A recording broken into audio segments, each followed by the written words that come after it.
You're listening to Brandon Sports Talk, interviewing professional athletes and Paralympians and Olympians. And now for your professional athlete interview and your host, Brandon P.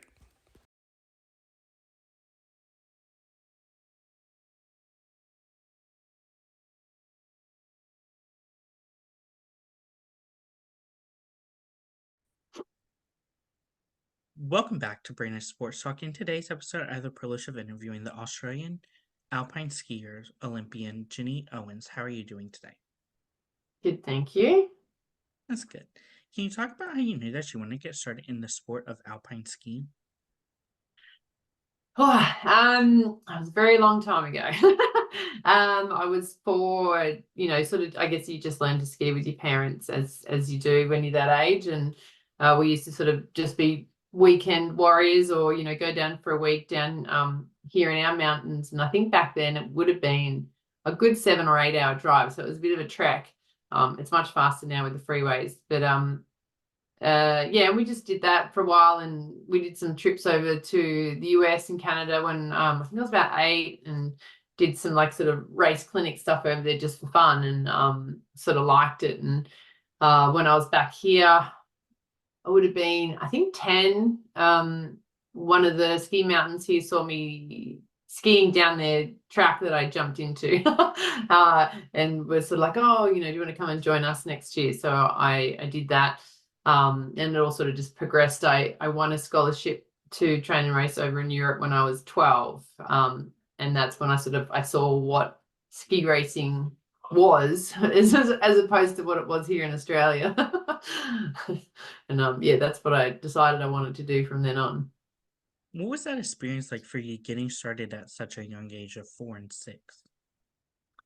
I mean, I remember Mum pulling me up the hill and letting me go, and I just remember bursting into tears. So I think it was quite traumatic. But yeah, obviously as I got a bit older and learned to ski and enjoyed it, I loved it. I'd be out first lift and stay out all day until like last lift. So yeah, I used to love it. For you, what was that feeling like making that Australian team and making the national team? Um, well, I knew, like, I think my first time on I guess like the A team, like the real national team, because we had, you had your state team, and then you sort of had your like development team sort of thing. And I think I was 17 at the time. And yeah, obviously it was a good feeling. I was, then skiing with, I guess, who was our top ranked skier at the time, Zali Stegel. So I got to train with her for the winter, and then we sort of went our separate ways when we got overseas, because she was slalom and I was more giant slalom back then. But yeah, obviously it was a great feeling to make the team. That's what what your goal is as a kid coming through, when you reach sort of senior level. So yeah, it was pretty pumped. Of course, in '99, what was that experience like making your first World Cup and getting to start in alpine skiing? Yeah, oh, I can't remember. Obviously, pretty cool, but I mean, it was pretty intimidating too. You're around the best.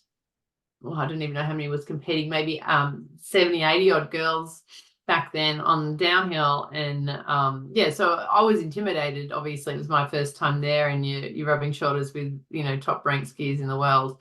But yeah, I was obviously very excited and but very, very nervous. And obviously, I think my first World Cup, I finished in the top 30. I think I was 27th. So again, that was awesome, and I was super pumped with that, because I don't think I even expected to do that. So For you, what was that training like making the Olympics team in 2000 and going to Salt Lake? So I qualified for the Olympics at World Champs in 2001 for Salt Lake, and so I had the whole year to prep myself. So it wasn't as stressful, I guess, as some people qualify like right before, like 2 or 3 weeks before, which can be pretty stressful. So we had a whole year to prep. So obviously that was cool that we had like a whole year plan to sort of get organized and get there. And yeah, obviously once we got there, it was pretty fun to be there. And I think my highlight, besides my goal of being top 10, and making that, my highlight was definitely the opening ceremony, when you sort of walk in and 60,000 people, when, like they said, Australia, I think because, you know, Australians and Americans are quite friendly, we got a really big roar. And like, I just remember having this huge adrenaline rush, and we were all just jumping up and down waving. So yeah, it was pretty cool. What was that feeling for you like going down the slopes in Salt Lake? Well, it was sort of game on, I guess. So I the first race was the downhill, and I had some issues with equipment that day, but also I probably was taking it in too much and trying to be like, oh my God, I'm at the Olympics. And so probably wasn't in the right headspace. So I got that out of the way. And the next event was the combined. And I just was like, you know, it's just another race. So just sort of take it as that. But obviously, come skiing into the finish area, once you sort of, I guess, cross that finish line, now it's not just another race. That was like sort of, you know, cool to everyone's cheering for you. And down in World Cups or so far at the back that I don't think I got a lot of cheers. So it was really cool coming into the finish area, and, you know, all the crowd sort of cheering. And yeah, it was, I mean, obviously it was a great experience. During your time competing in Salt Lake, what were some of your favorite memories and moments? Oh, well, probably, well, the opening ceremony, obviously, as I said, making, I think I finished, my goal was top 10 and I finished ninth. So that was another huge thing for me, a highlight. And then after that, I don't really know. I found the Olympics quite stressful. I didn't really enjoy the Olympics. Yeah, probably could have enjoyed it a bit more, but I did find it very stressful, like the amount of pressure and stress that goes on you as an athlete to perform, and the pressure you put on yourself from, like, you know, for yourself to perform, but from your friends and your family and everyone supporting you. And I just found it, when we left the Olympics, and I had like this big release of, you know, oh, it's over. Like, just, I recognized how stressed I was that whole period leading in at the Olympics. And so I didn't really find it fun. My first Olympics I didn't enjoy, besides those obviously two early factors with the opening ceremony and my result. Of course, after the 2002 Olympics, what was that process like, retiring and going into the corporate world before coming back? Yeah, I wanted to be normal. So I just sort of, I mean, I retired because so the year before I got injured at World Champs, and things were going not great that year, but we realized we'd mucked up a few things with my boots, and that would set them of, I wasn't skiing flat on the flat sections in downhill, which cost me quite a bit of time. But then, so we were excited for the next year, but I got injured at World Champs, and then my coach is, him and his partner were having a baby, so he had to quit because he was Canadian, and then the team just never found me a coach to come, like, to go on tour with, and I was coming back from an injury, and so I got hooked up with the Canadian team, but it was like their 8 athletes and then me. So I had like zero priority. I really don't think the head coach wanted me there either. So I just had no attention. I really needed some focus to get back from my injury. And I just, yeah, so I was just sucking. I was not skiing well. And I just thought, this is ridiculous. I'm going to do this for another 2 years, get to the Olympics and have like a worse result. And I didn't want to do that. I wasn't interested in just doing it to do it. I wanted to do it to be successful. So I decided to retire and become normal. And that was fun for about like 6 months until it wasn't. And I was like, oh, being boring sucks. I mean, being normal sucks. So I had seen, I mean, I knew of ski cross at the time, and I had seen it on TV again during the summer, and I was like, me and my friend decided that we'll go to Canada and do like a winter, and then I thought, oh, well, if I'm going to do a winter, how about I do some of the ski cross races. So it was easy just to come out of like sort of, I was just going back to skiing for fun. I didn't want to be normal anymore. Working in the corporate world, it's very overrated. I mean, it's, you know, it's a different experience. The goals, like you're used to having these daily goals, weekly goals, yearly goals, 4 yearly goals. You're striving to be successful. You know, you're traveling the world, you're doing all these great things, and then all of a sudden you're sitting in an office and you're a nobody doing nothing. And I didn't enjoy it at all. I mean, I think I was 27 at the time, so I still figured I was young enough to go and enjoy myself in the winter. Of course, what was that process coming out of retirement and getting into a new sport like ski cross?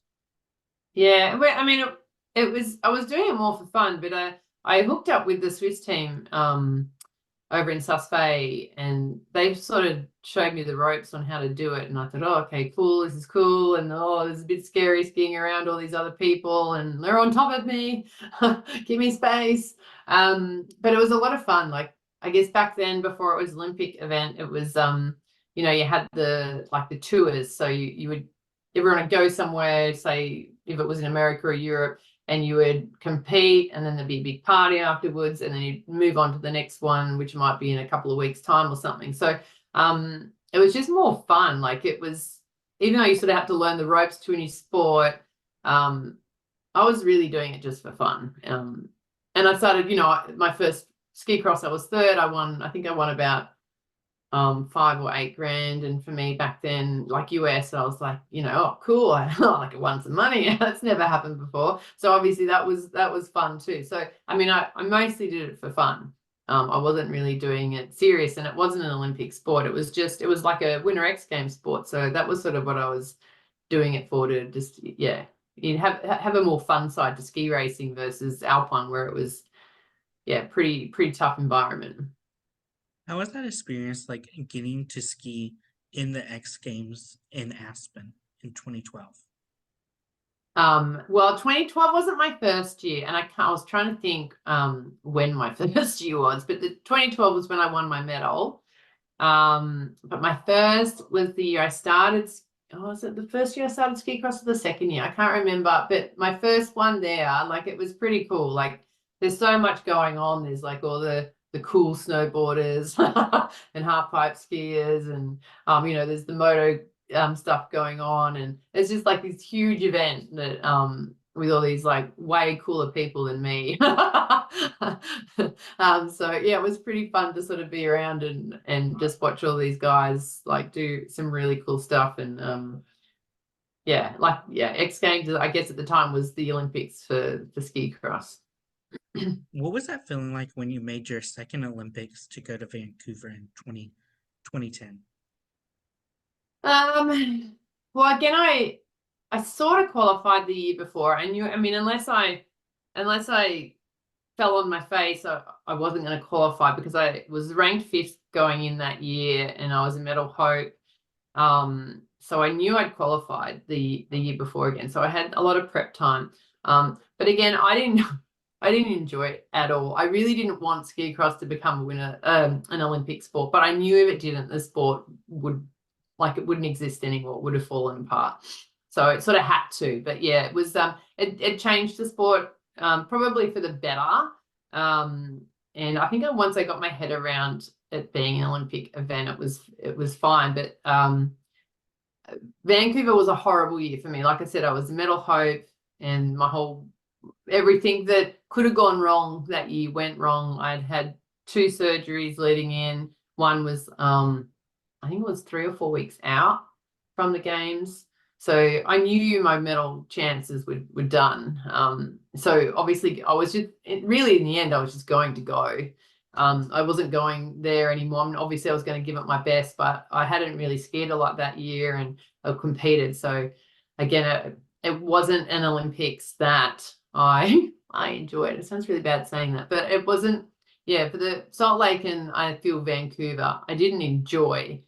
And my goal for Sochi was to enjoy it. I was like, I have never enjoyed this experience Like my main goal was to be happy there and enjoy being at the Olympics. And I'm sure we'll talk about that later. But yeah, that was, I just was like, I can't not enjoy this experience. It's the Olympics. I've got to stop. I've got to stop not enjoying it. So yeah. What was that experience like for you getting to compete for the Olympics and the X Games in the same year?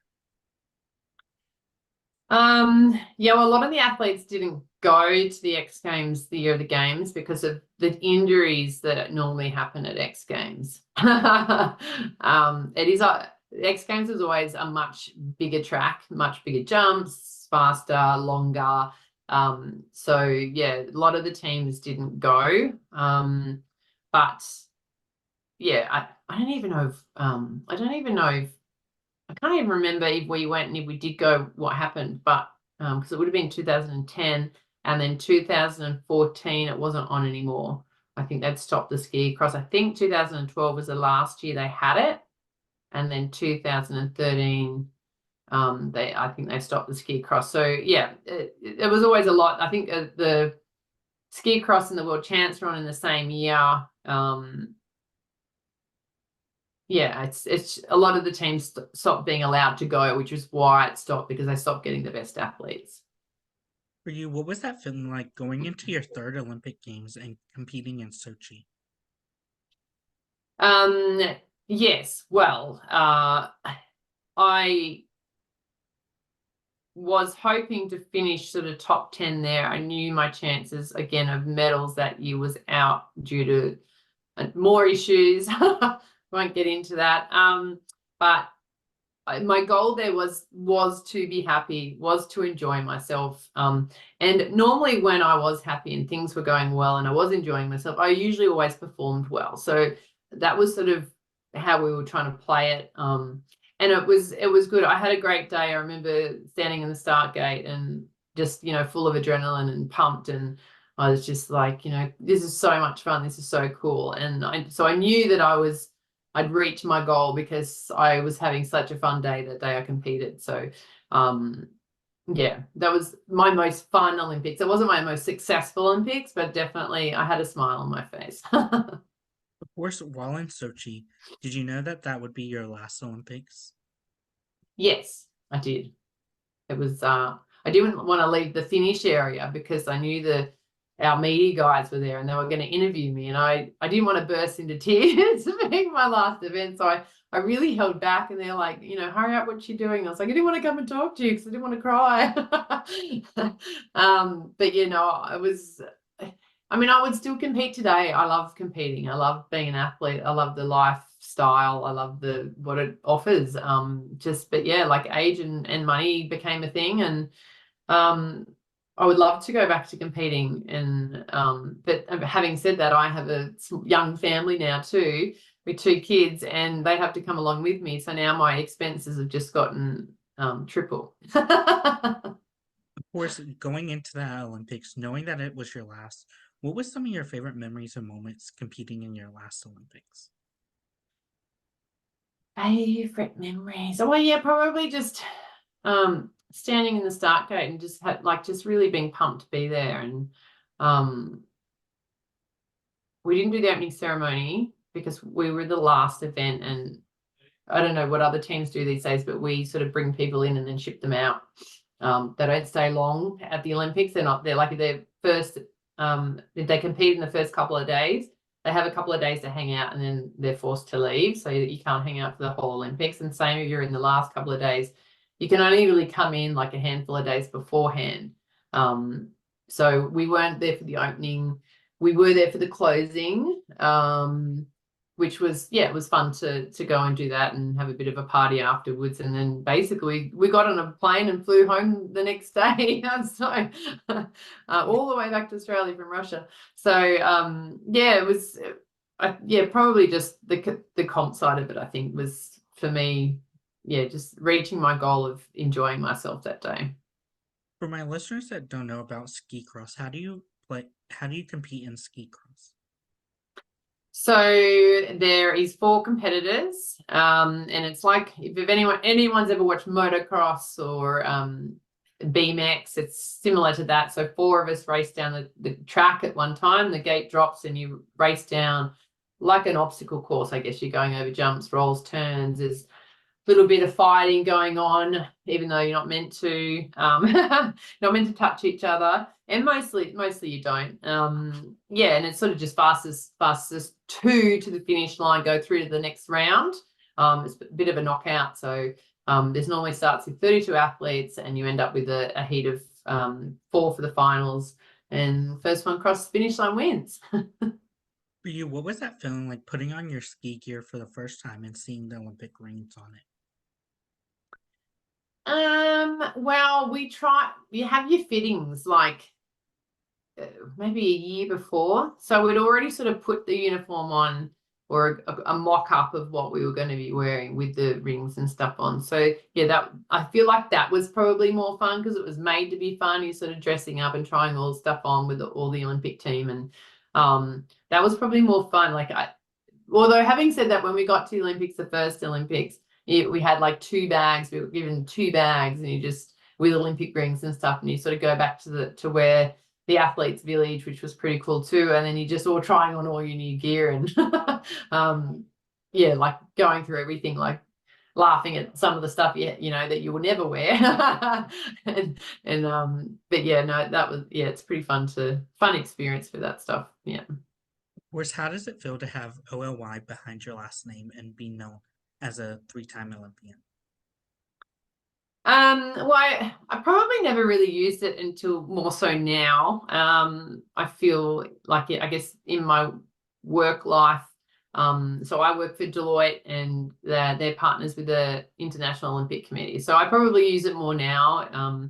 It's seen well at work because of the Olympic programs they have, and athlete programs they're starting up, and so it's been fun to be a part of the Olympics and the IOC and the Australian Olympic Committee stuff again. So that's been good for me. So yeah, I probably use it more now. So it's got more ammo now, I feel.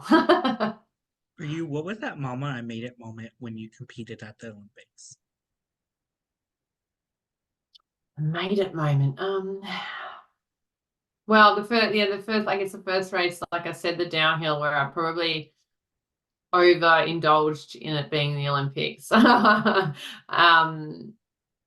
mean, it's a fun experience, but yeah, I think you can overdo it. You got to sort of stay focused. You can't lose your mind a bit and be like, oh my God, I'm at the Olympics, because I feel like that just creates more nerves, and yeah, you're just not as focused. I found that I had to really just focus, that I needed to concentrate on what I needed to do, and not make it anything more than what it was. It's just another race. Just get down the hill, do what you need to do, and then when you cross the finish line, worry about where you are then. For you, what was that feeling like coming back home and getting to receive your rings and seeing the Australian flag and the Olympic rings on it? Yeah, look at fun. It was all fun. The whole experience is fun. I mean, even though I didn't enjoy the Olympics itself as much, yeah, being a part of that sort of network, and in and around those moments of being presented your little pin with your rings on, and yeah, that stuff's all really cool. What is it like getting to meet your fans and having them ask for your autographs and photos with you?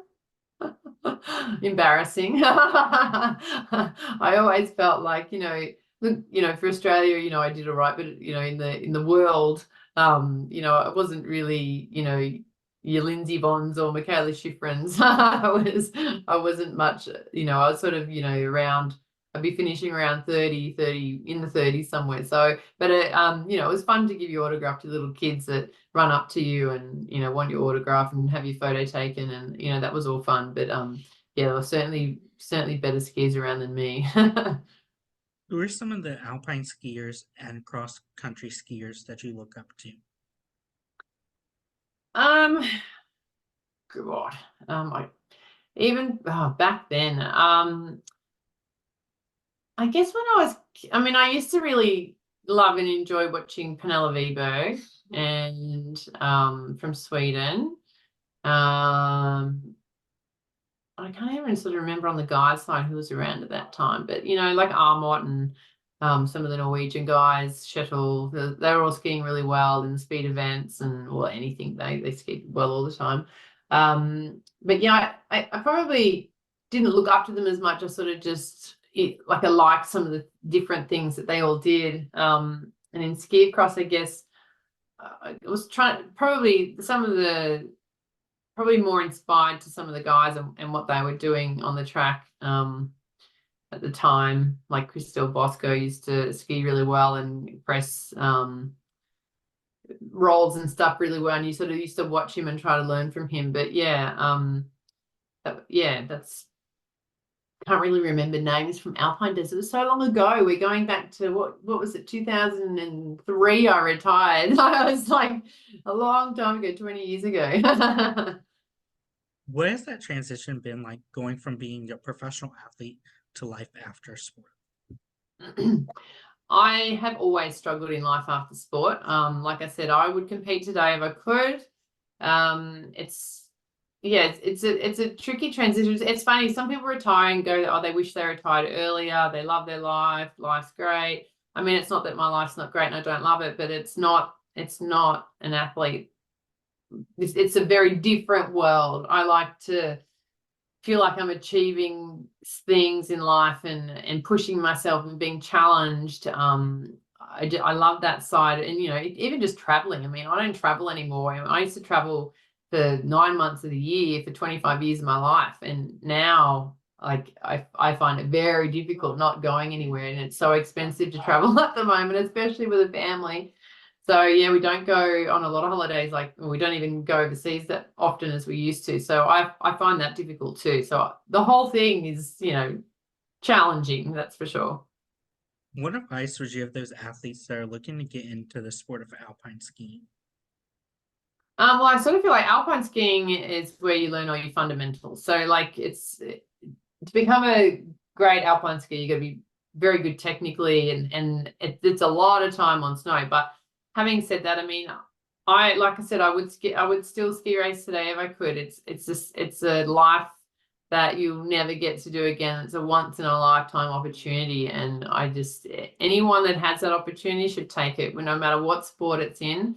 It's not ever going to come to you again. It's a one-time chance, and you really got to take it and make the most of it, because it's short-lived. And it'll be some of the most rememberable times of your life. What advice would you give those people that are looking to make the national team for US, Canada, or Australia? I mean, I guess it's the same thing. It's you're just putting all your eggs in one basket and going for it. It's a lot of money. It's an expensive sport. It doesn't get cheaper. I feel like it gets more expensive because you need more things.